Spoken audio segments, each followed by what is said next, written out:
Politik bukanlah sekedar berbicara mengenai masalah di negeri ini maupun tentang pemerintah. Tetapi, bagaimana masyarakat merespon persoalan kondisi sosial politik mereka untuk kesejahteraan hidup mereka. Tutur Opini hadir untuk melihat sudut pandang dari berbagai narasumber. Pemirsa, inilah dia Tutur Opini. Setiap tutur salurkan opini. Halo Sobat Tutur, kembali lagi di Tutur Opini. Setiap tutur salurkan opini.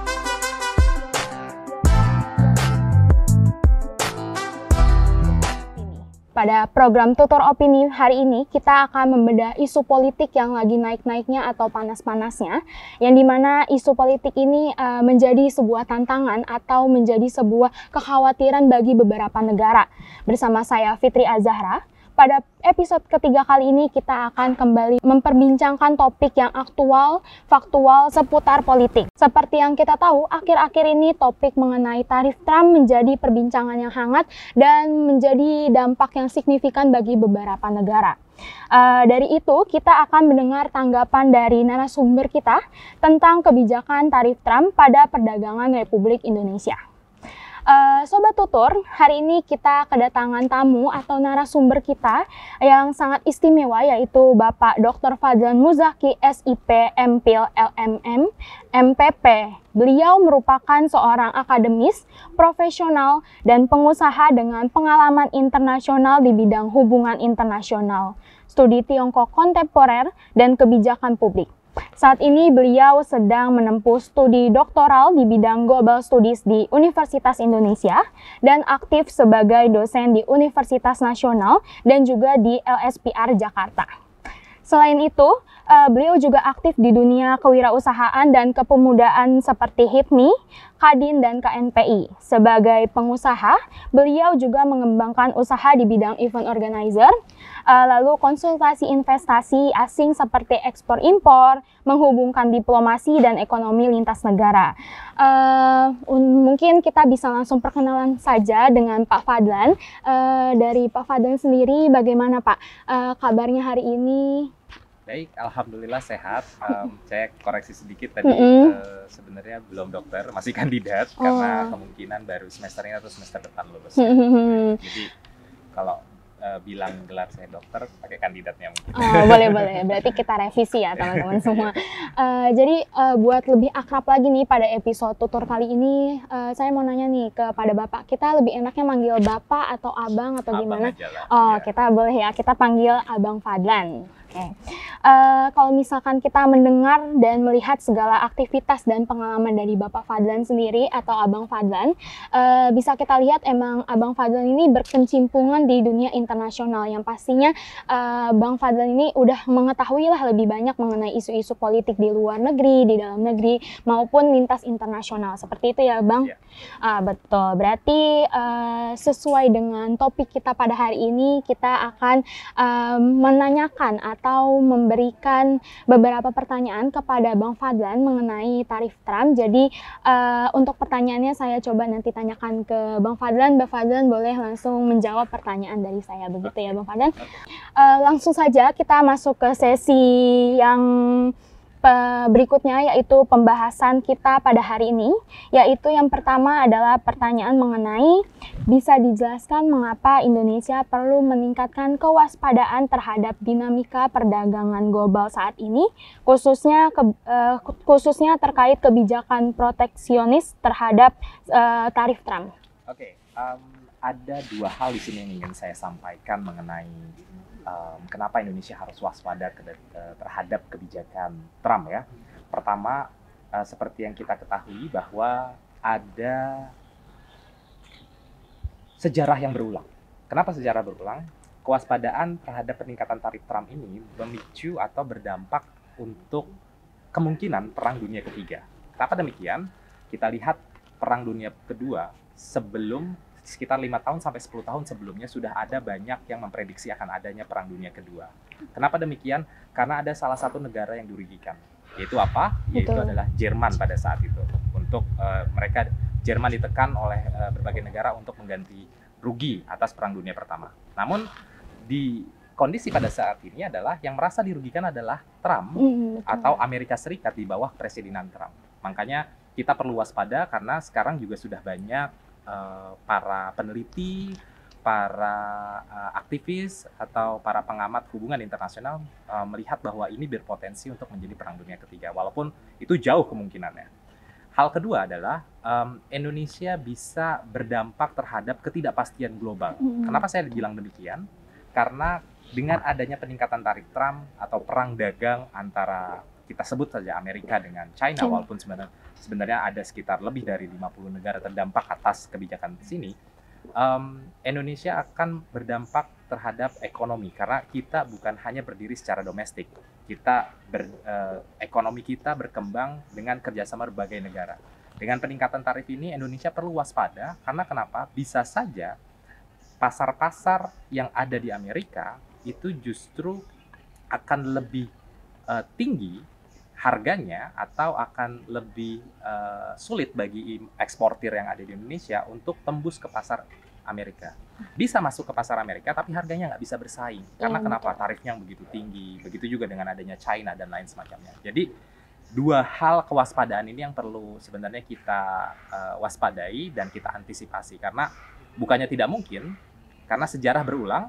Kalau misalkan Perang Dunia Kedua kita sudah lihat sejarahnya, dan ketika ketidakstabilan global itu juga kita bisa lihat dari sejarah Great Depression dan juga sejarah krisis ekonomi tahun 2008 seperti itu.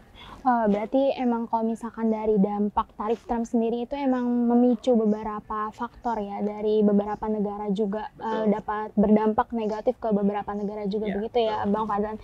Oke, kita lanjut juga ke pertanyaan selanjutnya, yaitu setelah mendengar alasan bahwa Indonesia harus waspada terhadap hal tersebut, apa aja sih Pak dampak yang langsung dari kebijakan tarif Trump pada ekspor-impor di Indonesia? Oke. Pertama yaitu yang masih kembang kempis, kita lihat. Banyak UMKM di Indonesia yang didorong sama pemerintah Indonesia ini untuk naik kelas. Betul. Salah satu negara tujuannya adalah China. Maksud saya salah satu negara tujuannya adalah Amerika. Nah, dengan peningkatan tarifnya, walaupun terlihatnya sekarang kan memang belum begitu ada dampak yang signifikan, karena memang belum berlaku. Kita masih berlaku sekitar 3 bulan atau mungkin ada yang berlaku sekitar 5 bulan atau 6 bulan ke depan. Nah,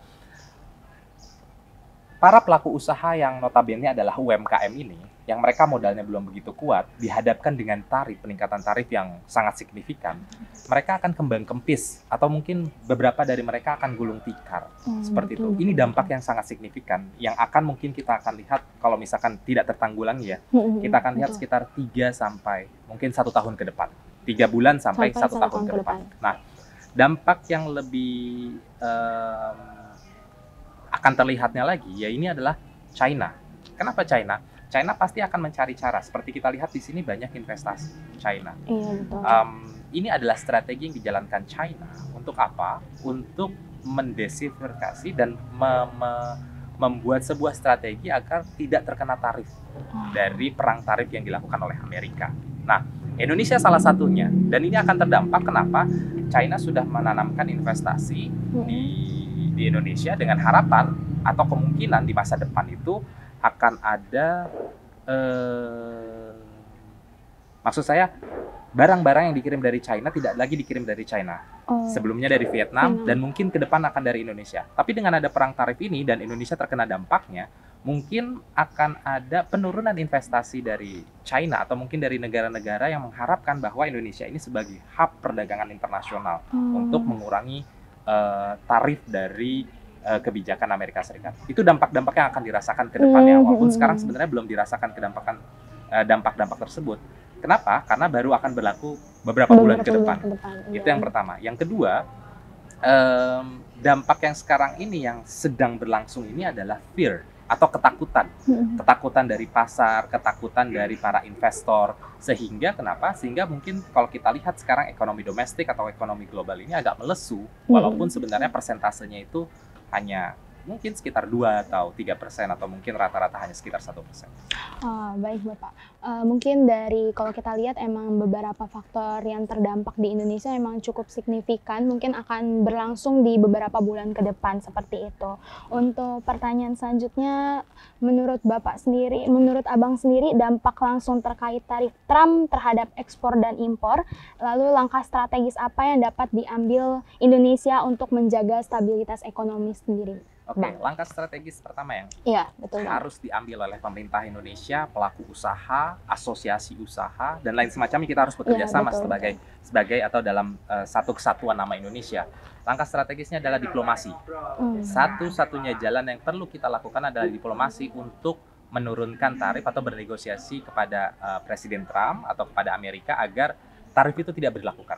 Kenapa? Ketika misalkan Indonesia tidak kena tarif, walaupun negara lain yang kena tarif, itu justru akan dapat menguntungkan Indonesia. Kenapa? Betul. Orang-orang atau negara-negara lain akan favor ke Indonesia dibandingkan ke Amerika. Dan kita yang bisa menjadi penghubung atau the hub of international trade bagi negara-negara yang kena tarif kepada Amerika. Jika kita nggak kena tarif atau tarif itu kecil. Lalu apalagi strategi yang bisa dilakukan oleh pemerintah Indonesia, yaitu melakukan diversifikasi maksud saya. Jadi pembedaan. Kalau misalnya tadinya kita favor ke Amerika Serikat, terus melihat bahwa Amerika Serikat adalah pasar yang potensi untuk melakukan ekspor atau berjualan atau berdagang atau berusaha, kita cari negara lain. Sebagai contoh sekarang, Arab Saudi atau negara-negara di Timur Tengah itu sangat suka dengan produk-produk di Indonesia. Dan kalau misalkan kita berbicara dengan ini dari sudut pandang pengusaha atau dari sudut pandang asosiasi pengusaha, kita misalkan melihat di Amerika Serikat dan negara-negara Eropa, mereka tawar-menawar kepada kita, berdagang kepada kita, tapi masih memikirkan harga. Iya, Tapi betul. para pengusaha di Timur Tengah, kalau misalkan mereka sudah suka dengan produk kita, mereka nggak mikirin harga, mereka mikirin berapa kuantitas yang bisa kita kirim ke negara-negara mereka. Seperti itu. Jadi menurut saya strategi kedua adalah mencoba mencari pasar baru dan peluang baru selain Amerika Serikat. Ada negara Timur Tengah, ada negara Asia Tengah, ada negara Asia Timur, itu potensi pasarnya juga sangat besar jika kita eksplorasi lebih mendalam dan lebih jauh dibandingkan kita hanya berfokus kepada Amerika. Seperti itu. Betul-betul. Berarti kalau misalkan kita lihat juga, berarti kita bisa aja membuat strategi untuk menarik. Misalkan tadi kita dari Bang Fadlan sendiri bilang, kalau misalkan kita bisa pakai Arab Saudi untuk perekonomian kita gitu. Mungkin emang itu adalah sebuah strategi yang bisa kita gunakan gitu ya ke depannya. Jadi kita harap buat pemerintah-pemerintah atau asosiasi-asosiasi di Indonesia bisa melakukan aksesibilitas ke negara-negara yang Timur Tengah. Seperti itu ya Bang Fadlan, betul?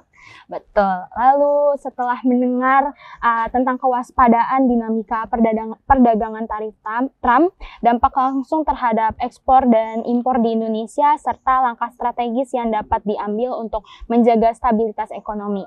Menurut Bang Fadlan sendiri, apakah ini merupakan ancaman yang serius bagi perekonomian Indonesia, Bang? Atau justru ini tuh merupakan peluang yang sebaliknya? Oke, akan ada dua. Pertama, kita memiliki ancaman yang cukup serius jika kita tidak melihat ini sebagai sebuah potensi kerugian bagi Indonesia, tapi juga kita bisa melihat ini sebagai sebuah peluang.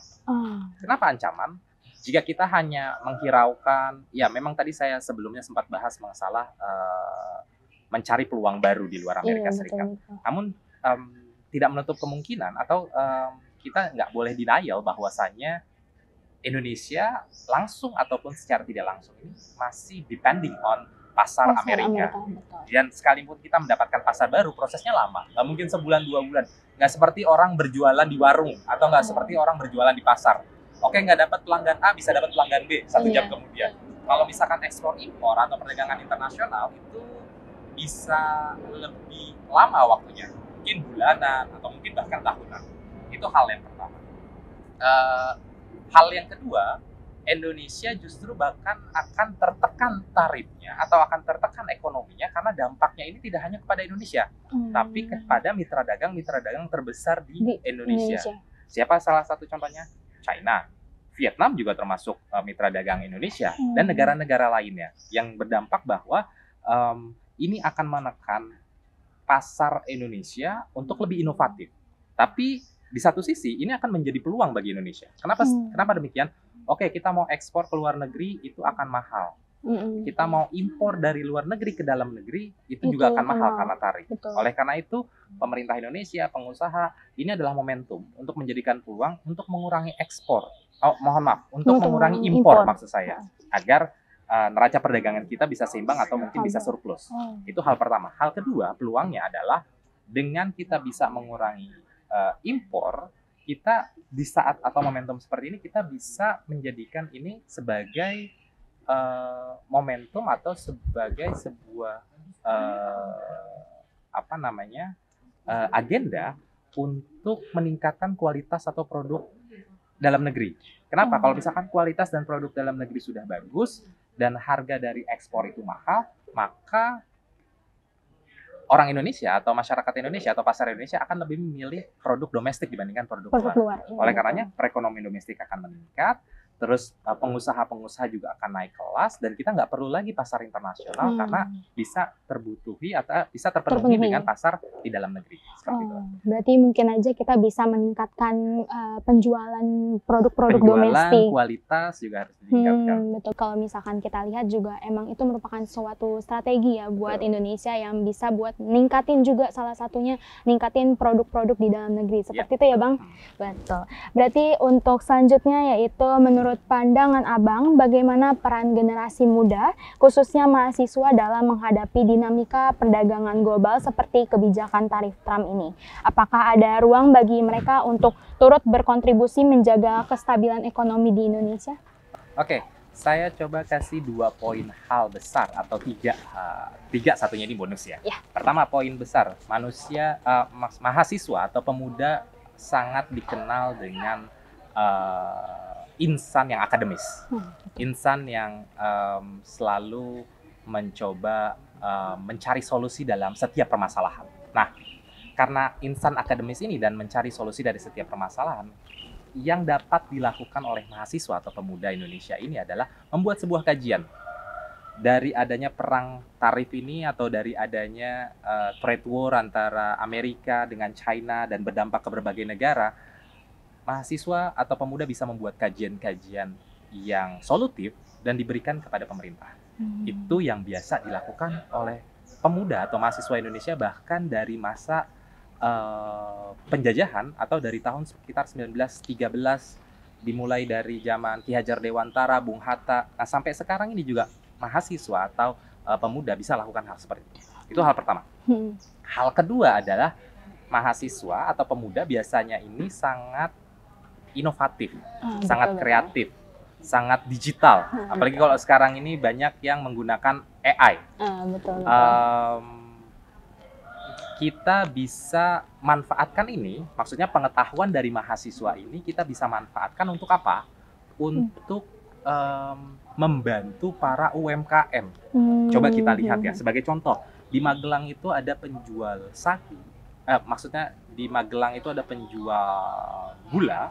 Terus di Papua dan Ambon itu ada penjual sagu yang itu sebenarnya produknya sangat bagus.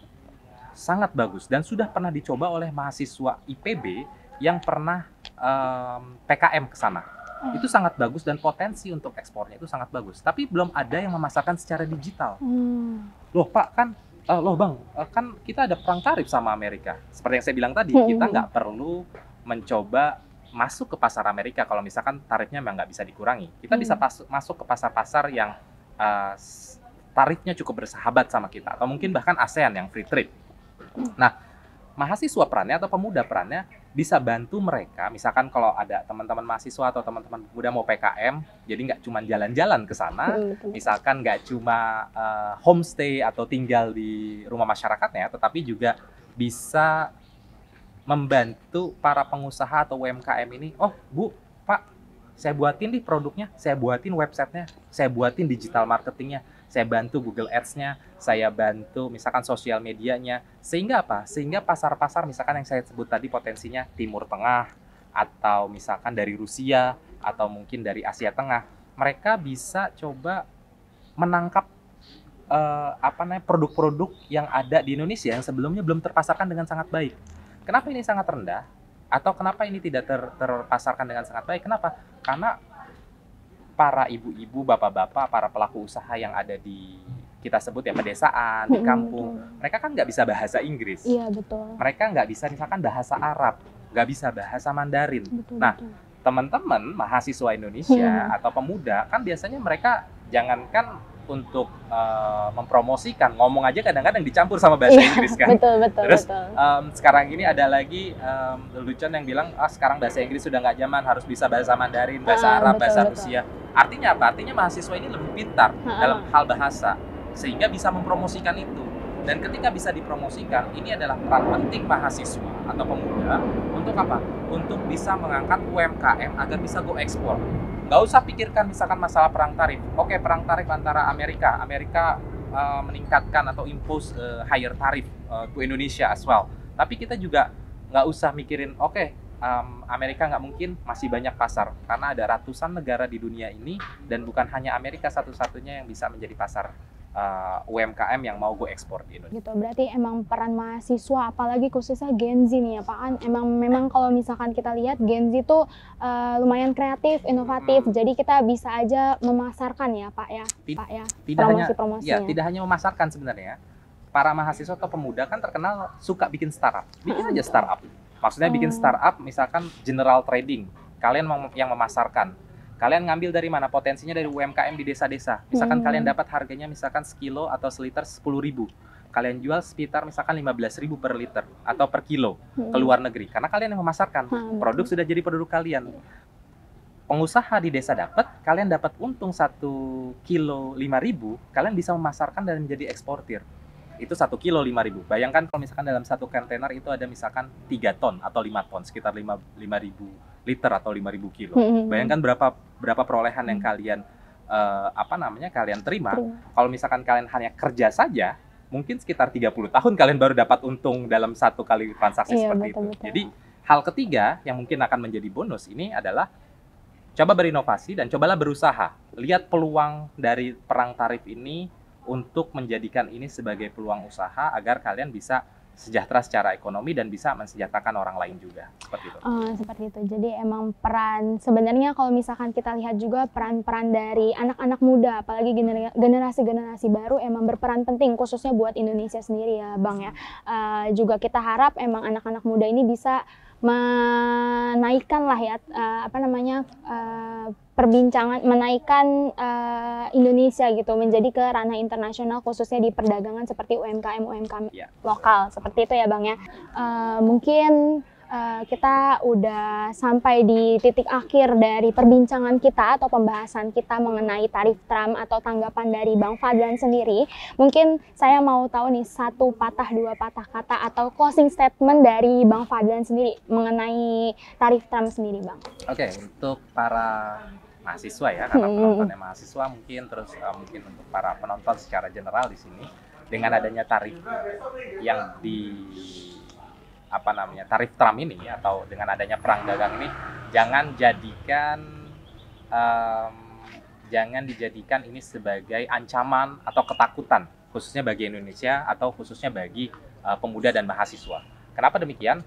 Karena ini adalah sebuah peluang. Jika kita bisa menangkap peluang ini, dan ini akan menjadi sebuah momentum untuk mensejahterakan tidak hanya diri sendiri tapi juga mensejahterakan masyarakat.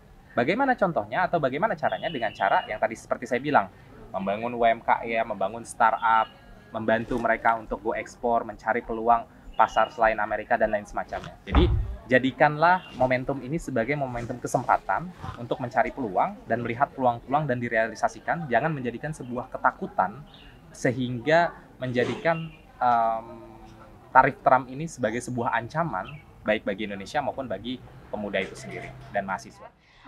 Jadi mungkin kita udah penutupan ya Bang ya. Mungkin ini sudah di akhir acara pada episode ini, dan kita juga ada sedikit jargon dari tutur opini. Nanti Abang boleh bilang setiap tutur salurkan opini. Seperti itu ya Bang ya jargonnya. Jadi kalau misalkan nanti saya udah mengucapkan tutur opini, setiap tutur salurkan opini. Seperti itu ya Bang? Oke, baik Bang. Mungkin itu aja Sobat Tutur yang ada di rumah pada episode kali ini. Saya harap episode kali ini dapat menambah wawasan untuk Sobat Tutur yang di rumah. Terima kasih kepada Sobat Tutur yang sudah menyimak episode kali ini sampai di akhir acara. Saya Fitri Azahra menutup kegiatan atau episode kali ini di Tutur Opini episode 3 mengenai tarif tram. Tutur Opini, setiap tutur salurkan opini.